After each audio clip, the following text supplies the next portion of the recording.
হয়েছে।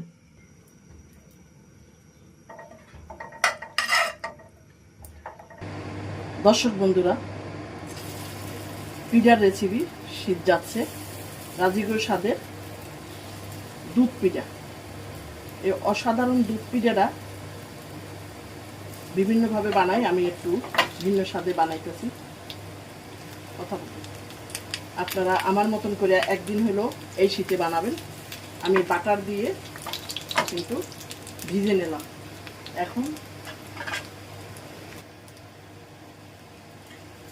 বাটার বা ঘির ভিতরে অবশ্যই এই পিঠাটা আপনারা ভেজে বানিয়ে খেয়ে দেখেন।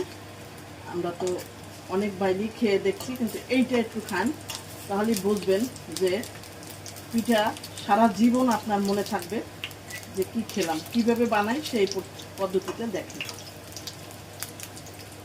ফুল ভিডিওটা দেখেন।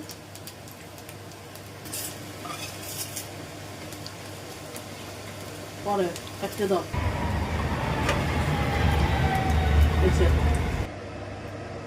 আচ্ছা।